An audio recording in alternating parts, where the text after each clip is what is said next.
name of the show is The Way to Go. My name is Alan Bendich. I'm going to be your host. Tonight we have a special guest, Miss Bonnie Bruderer. She's a motivational coach, an author, and an online educator. Welcome to the show. Thank you for having me. So, wow, you know, you're another JT person. So far, and that's why he's our casting director. He always brings up interesting people for the show. And you're actually, I think, the first person in all three categories. No, we've had authors, but what is a motivational coach? What do you do? So what I do a couple of things. Yes. I specialize in helping people increase their performance, whether that's athletic, whether it's intellectual, sales.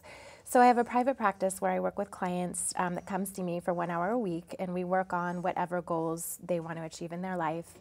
And then 2 days a week I work down near Wall Street for an investment firm, and I coach about 20 of the brokers there, so helping them increase their performance and sales and overall outcomes. So when you went to college, did you major in motivational coach? I mean, how'd you get it? I mean, where are you from originally? I'm from Marin County, California. Yeah. So I went to Chico State, which at the time was the #1 party school in America. Is that what you majored in, or? Public relations. Oh, okay, public so relations. I felt part of my responsibility to be Cool. out every night.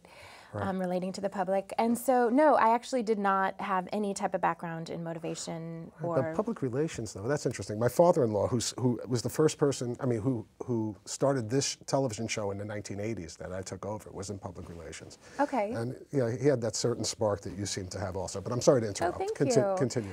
Well, so at 23, after graduating from college and thinking I was living the high life, I was making about $18,000 a year at my first job. I had, $300 rent living in the city. Wow. And I had this boyfriend who was very successful at the time, and he was like shaking his head going, B, you need to get your life together. So he took me to a Tony Robbins seminar kind of under duress. I wanted to go party with my friends at the lake for the weekend, and he's like, nope, we're doing the fire walk. And so I kind of sat there with my arms crossed, rolling my eyes, like, this is not for people like me. And then by the third day, I was hooked. And I was just like, this is the best thing ever. And I didn't even know what a goal was. And now I'm setting goals, and I'm writing out everything I want to achieve. And long story short, I went back into my life, and within a year, found that piece of paper that I had written, and it accomplished most of my goals. So... And I'm trying to, I'm a little distracted now because you're the second person who I've had on this show who has been inspired by Tony Robbins, and for the life of me, I'm trying to figure out who is the other person.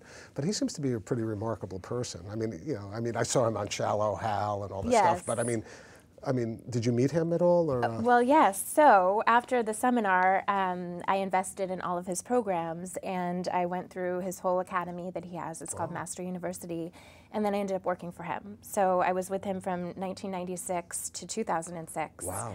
Toured all over the world. I was a coach and mentor. I've been trained by him. I've been trained by pretty much, he really specializes in having the best of the best. So he would fly in the top expert on, spiral dynamics, or Stephen Covey, whoever was hot at the time, and Another train our name team. I have a person who worked with Stephen Covey on the NCLD team where I work. And anyway, continue. That's weird. These names are like... Yeah, so I've been very blessed in my career. I've been in the motivation and personal development industry for 18 years this year, and I've worked for the top giants in the world. So I worked for Tony during that 10-year period. I also worked for Harvey Mackay, who wrote Swim with the Sharks and 8 other New York Times bestseller business books. So I just worked with him for the last 3 years. So I really have been blessed in having an education that is just world-class.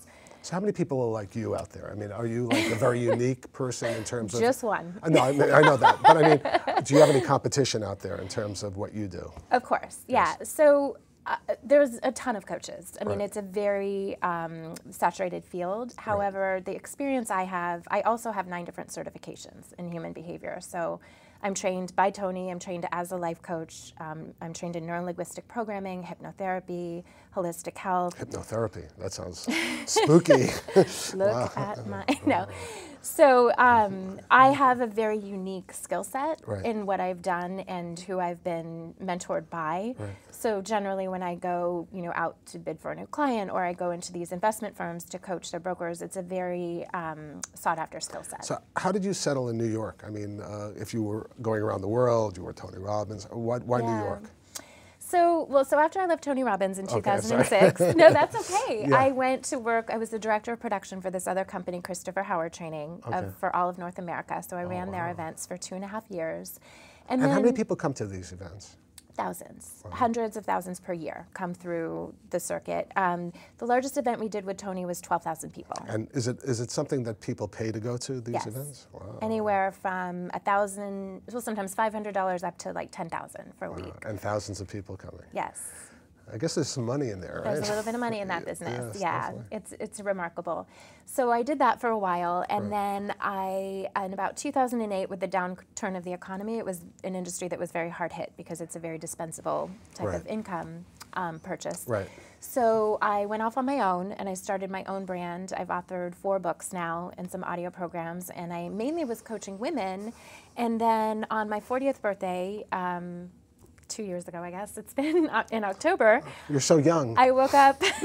I woke up in a panic in the middle of the night, you know, because I'm very goal oriented, obviously. Right. And I just sat up and I thought, I've always wanted to move to New York, and I'm going to somehow miss my window if I don't go now. So I literally woke up, was on Craigslist. And where did you wake up from? I was in Sausalito, California. Okay, so you were back. Okay, you were in Sausalito. Yes. Me and little Ginger, my sidekick, my dog, is the love of my life, and I wake up and I'm like, I have to move to New York. Right. So I don't know if it's because I was born here or just it was always in my blood, but every Sex and the City episode I saw or every movie, I just had a calling. Right. So I packed up.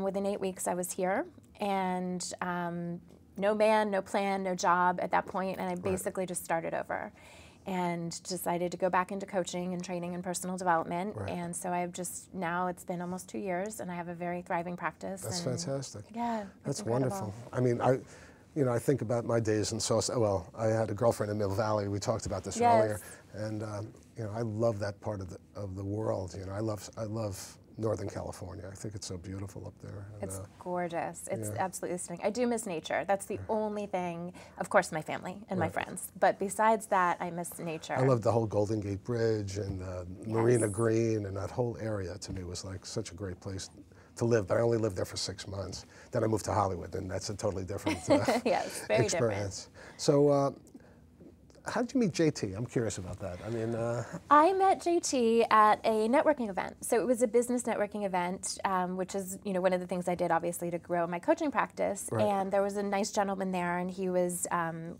he had made a film, and he knew JT through that, and he just kept saying, "Oh, do you know JT?" And I was like, "I have no idea what you're talking about." And then everybody kept talking about him. It was like the legend, and then he comes in like a tornado, and just had this great energy, and I immediately hit it off with him. And so I scheduled a meeting with him, and we sat down, and he shared with me that he has always wanted to be a life coach.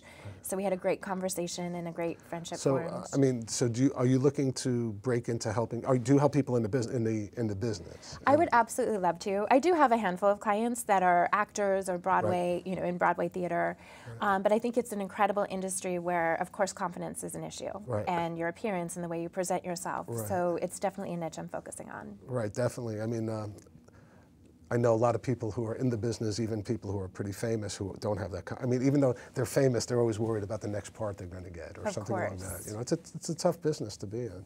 It is, yes. So actually, you brought a clip, right? I did. So let's. You mind if we share it? Let's do it. Okay. Well, let's take a look at Bonnie's clip. Okay. So enjoy. The people that can persevere and ask those questions of how can I do this? How else can I achieve this goal? The third key that I want to share with you today to take immediate action is a little game that I invented called Remembering Forward. And this is really a concept, you may have heard it called act as if, but it's a way that you can start speaking about your goals and start talking about them so they become a reality for you. A little bit of neuroscience and quantum physics. At any given moment, there's 2 billion bits of information floating around in our atmosphere. So anything we want, any thought we have, any person, place, thing, there's something in our external stimulus that can support that becoming real for us. What happens is our minds, our education, our experiences in life filter how we sort those 2 billion bits of information. Well, it seems like you know what you're doing. That was fantastic. That was really good. Thank you. So, so how many of these, how many times a year do you work every week on this? How does it work? I do. So I generally do about 2 to 3 speaking engagements like you just saw. Right. This last weekend I was in Atlanta speaking at a conference to 750 women. Right. Next month I have one for 2,500 women in Sacramento, California, and a couple of other, 300-400 people. But my day-to-day, I generally see about 20 clients per week. 2 of those days are, as I said, at a firm. I work with national securities and coach their brokers. And then the rest of the time, I just have private clients that come to me. And then I also teach an online university called Create You for university. What's that like? Well, essentially what it is it's teaching you all of the skills that you need to design a life you love. So is it webinars and yes, things like that? It's taught via video. Right. So it's 6 segments, 1 hour each week, and I teach it once per quarter. And so you enroll in the program, and we basically take a look at where your life is right now, where you want to be, and then we create a blueprint to move you from where you are to where you want to be. So a lot of my teaching is around the law of attraction, quantum physics and neuroscience and how your thoughts become things. So one of my philosophies is, change your mind and you change your world. So I teach people really how to look at things differently, how to go after what you want, and kind of no boundaries, no parameters. Yeah, and I see what you're saying. And it was funny, I was at a JT event, and there was this one guy who's like, I won't mention his name, but he's like strikingly good looking, But he has things. I missed him. He's 27 years old. Oh, I know who you mean, I think. And the door is open, but he's afraid to walk through it. I mean, it's there. You could see the door. You could see where his path. But he has external pressures, family, et cetera, that are keeping him from doing. And it's almost like there's this uncertainty. And you're only 27 for a year. And I was trying to, like, if I was this guy, it was like, and he has the world, Yes. But he's like hesitant, but he wants it at the same time. So it's. Do you work with people like that, or? That's all the people. That is pretty much everyone. Everyone that's not living their dream life is pretty much that same person. Right. And so what that is, it's a conflict, right? You have a part of you that wants to do one thing and a part of you that wants to do something else. Right. And anytime it's like having 1 foot on the gas and 1 foot on the brake, and you're just kind of stuck in this mode. So where I come in is helping people really figure out, number 1, what do you want? But number 2, and more importantly, sometimes why do you want it? Right. Why do you want that thing, or why do you not want that thing? Right. And once you tap into that, everything becomes possible. But even in my life, like when I was younger, I felt like, I was in Hollywood and stuff like that, but I never really, I had some level of success, but I was afraid. So I gave it up for 22 years. And now I'm back and I'm doing this and I do some other shows. But I often wonder, if I had the confidence then that I have now. I wish, and I see that, and again, looking at this one guy, thinking, why don't you just do it? You have it. You have everything people are looking for, and. I see that every day. And confidence is such a funny thing. What a lot of people don't understand, it's like a muscle. You go to the gym to build your muscles, right? You do training. Confidence is the same thing. So you can actually learn the skill. And I told him that too, even though I had no idea what I was saying. I said, confidence is something that you can, we were talking all about confidence. That was the whole thing. That was the whole conversation. And, I said that, be confident, just do it. Don't hold back. Is that, there's much more than that, but, I was just thinking, this guy. So again, go with it. Tell me more how you do it. No, if you're looking for a job, I'm always looking for coaches. Oh, the other thing is, what's the age group of the people usually? Is it the whole rainbow of the whole spectrum? It's the whole spectrum. What's so interesting is, so my marketing is generally geared towards women. All the books that I've written are dating, relationship, 20 to 40-year-old women, because that's what I know, right? That's the journey I've been on. What I end up getting is mostly men. So I have clients as young as 14 years old. I have clients as old as about 70, mid-70s. And it tends to be more men than women. I don't know if that's just a sign of the times or people are, in transition and looking to do different things, but I actually love it. I learned so much. One of my niches is masculine and feminine communication. So I'm always studying and learning and the differences and so forth. Even our brains are wired differently. And so for me, it's so fascinating to be able to work with so many men and deeply understand how we are different and then how to help both. And that's good. That's something that's definitely needed. I know, I'm married 22 years, and it's almost 23 at this point. And, it's always good to have, you know, on the path through life, a lot of times people separate and come back together and all this other stuff, but the coming back together is a lot harder than separating. Yes. So I think communication is obviously the key, and usually communication is where everything gets screwed up. But it's interesting. I think I might need your help. You got it. We could do a segment on your show each week. I can come in and I can coach people, friends, you know, that's cool. friends with problems. No, that's true. It's interesting though. And so, do you coach? Is it almost like therapy in terms of? It is. The way I explain it to new clients Yes. is that, you know, therapy spends a lot of time going back into the past and figuring out what went wrong Right. and why. Yes. Whereas coaching, you do a little bit of that, but you're more forward focused. I see. So you kind of That's actually great, because therapy can get people. You know, I mean, in my mind, psychologists could keep on going back and back and back, and you never progress. You're always backward thinking. Yes. So that's interesting. That's an interesting concept. Yeah, and it's all beneficial. I'm a big fan of do whatever works. Right. Like therapy, it's working fantastic. Right. If you want to do coaching and you want to move forward and Right. understand how to achieve goals, great. You know, and I do a lot of hypnotherapy too in conjunction with the life coaching because it can be very helpful. That's scary though. My father-in-law, who also was the person who started The Way to Go back in like the early 80s, he was a hypnotist. He was also a magician. Okay. And he once put my great aunt under, and she didn't. It took a long time for her to get back. I mean, it was That like. happened to me once too. Tell me about it. What was that like? No, it's just, you know, you're like, and one, like you count them out and then nothing happens and you just have this utter panic and then you 5, 4, 3, 2, you know, and you just keep doing it and then, excuse me, you know, and you just, but eventually it's fine. Yeah, and she got out, but it was scary for the whole thing. I mean, this is before I joined. Yes. It's actually my wife's aunt, but I heard that it was like one of these scary situations. Yeah, and you're trained when you go through training. I mean, you have pretty extensive training to become a hypnotherapist. I'm Right. trained in Ericksonian hypnosis, and so you know, they tell you what to do. But just like anything, until something happens the first time, you're kind of like, oh. So when you first hypnotized your first person, what was that like? I mean, when you realized that, oh my God, this works. Well, it must have been incredible. It is incredible. So the way I was trained, it's called ABC learning. So you're taught something in a classroom setting, and then you're in a group of 3. So you do it to somebody, you have it done to you, and then you have an observer.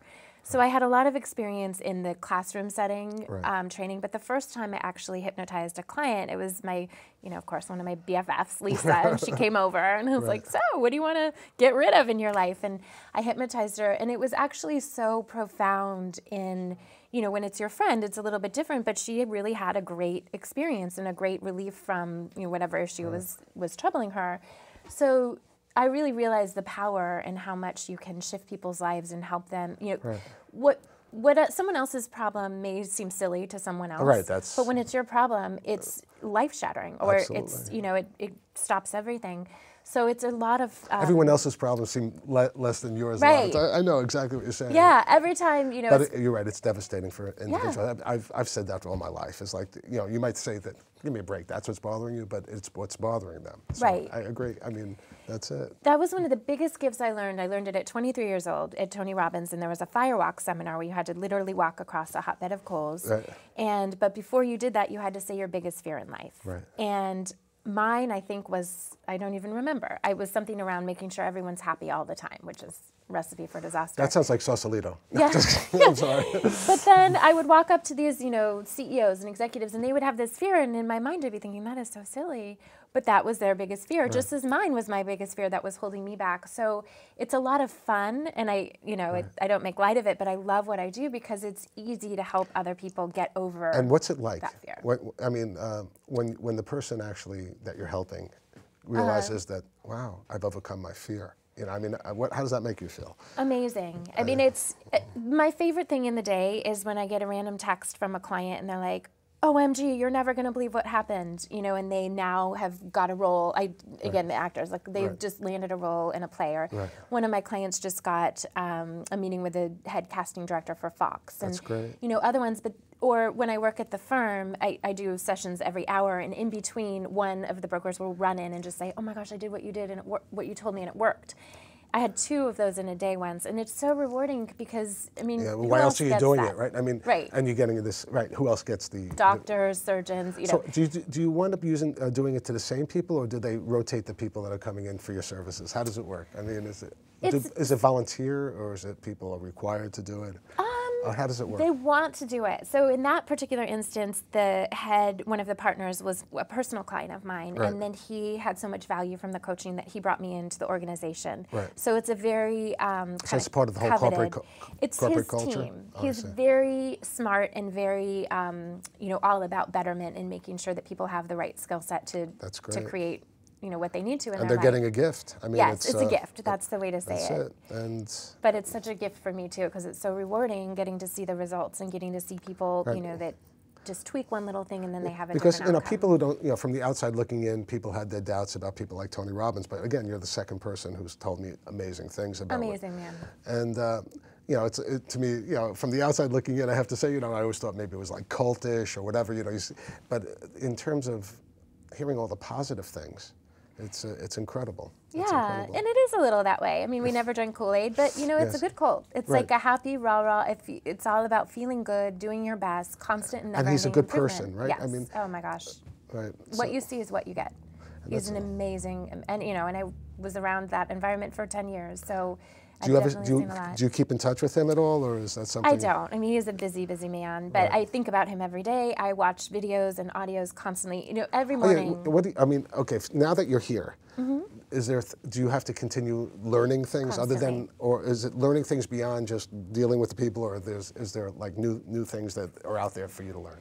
I'm constantly learning. I mean, I spend about an hour a day. I wake up in the morning, I do my meditation, I write my gratitude, what I want to happen for the day, and then I listen to TED Talks until, you know, I leave for work. I see. And on my audio, I'm constantly submerging myself because, especially lately, there's a lot of new neuroscience. I mean, they're finding now neural pathways are connecting that they didn't think before, and there's a lot of really great advanced information. But I just believe if I'm putting myself in a position to help others, I need to have the cutting edge tools. Right. So I'm always, at weekends, I'm at seminars. I just applied to Columbia University to get an advanced degree Cool. with their coaching program that starts November 8th. So you're a busy person. I'm a busy person, and I'm always wanting to grow and learn and, you know, achieve more in that realm because there's always more to learn. See, I told you about my father a little bit. He's 99 Yes. years old. He's the most positive person in the world. know. And he lives in an environment where, you know, most of the people are at the end stage of their life. And not many, he's very unique in the fact that he's so positive. I mean, do you think there's any future help in what you do for people who are at that stage of Yes, life? absolutely. So I've actually I teach a program called Vision Board trainings. Right. And it's basically about creating a board for your goals and your dreams. Right. And so normally I was doing this, you know, again, with young women, and I've done it at bridal parties. People want to map out what they want. And then somebody actually asked me to come teach at an assisted living place. And it was so beautiful because everybody has goals. Right. Everybody has dreams. It doesn't matter if you're 99.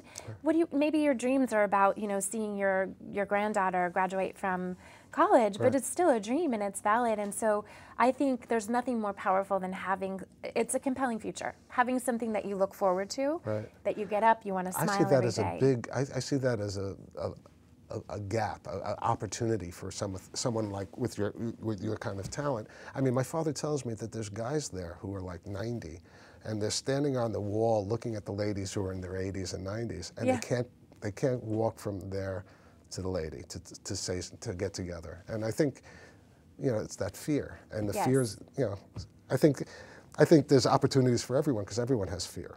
Absolutely. Except for you, it seems. Oh gosh, no, I have tons of fear, but that's what drives me, right? Right. It's always, we all have fear. Right. You have to just balance so you have enough to keep it as a motivator versus a hindrance in your life. So do you have people that help you?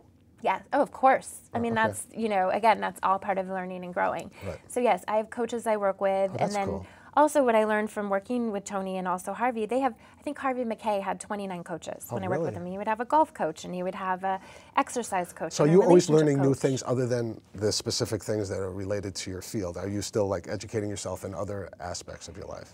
Mostly personal development is my passion.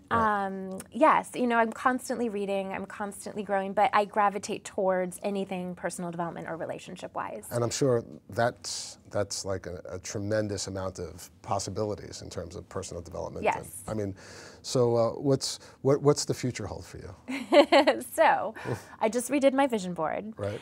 Definitely want to get married and have babies. It's a great thing to do. Yeah, that's Take it my for someone who has next. two. Yeah, so that's definitely my next big goal that I want to achieve. The Columbia was a big goal for me. I wanted to go to, you know, a very well accredited school. It's a great school. Absolutely. So that's really exciting for me. I have so many. I want to land a role on a television show, like on a regular basis, doing coaching and training just to get the message out more. And then, you know, I have a couple more book ideas in me. I want to write a book, or I'm working on a book about traveling with the gurus, but not from a perspective of exactly what they're teaching, but more what I observed how they actually live their lives, which is what they teach. But do they live their lives the way they teach? Yes. Many of them, you have to. I know. I mean, if you don't, then you're right. I mean, you can't really be up there preaching this and then, you know, eating Kentucky Fried Chicken, and not that that's bad, but in the background. No, I hear you. You have to live at that level. You have to really have precision. Pure. You have to be pure. You know, and there's a lot that goes into it. It's not easy. It's not easy to always have healthy food. And it's also not easy to be up there in front of thousands of people. No. Being honest. Giving your heart and soul. I mean, so much energy. I get that sometimes after, you know, if I have 20, 25 clients, I'm literally like this for the whole weekend, like, help. But I'm constantly getting, you know, I do acupuncture and yoga and massage and all the things do you get enough sleep? Nurture. I do. I'm a big sleep fan. Yeah. Sleep, and my biggest vice is these serial television shows. Right. I love the whole Netflix. Right now I'm hooked on 24, which I know I'm like 15 years behind. Well, he's a great actor. I am so in love with Jack Bauer. I mean, it's crazy, but yeah, so that's kind of how I disconnect, and I'll watch like 4 episodes of 24 and then back. That's cool. Okay, that's it. So do you think you'll be doing this even when you have your babies and all this stuff in the future? Oh, my baby will come out with her vision board. Well, she's going to be a girl first. Right.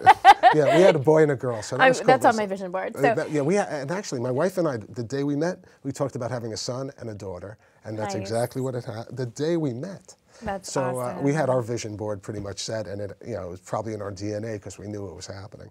Yeah. But that's unbelievable. So do you think your kids will get into it? Or? Yes. I mean, that's my biggest.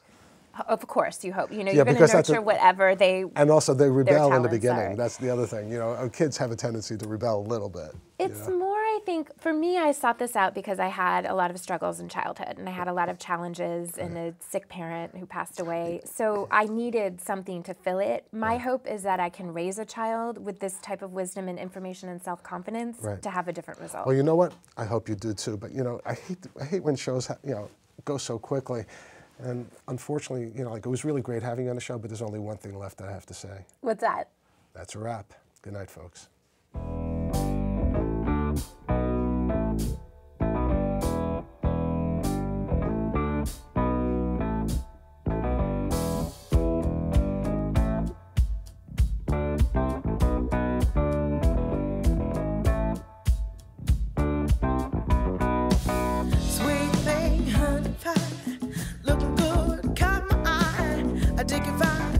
Smile, come here, let's talk for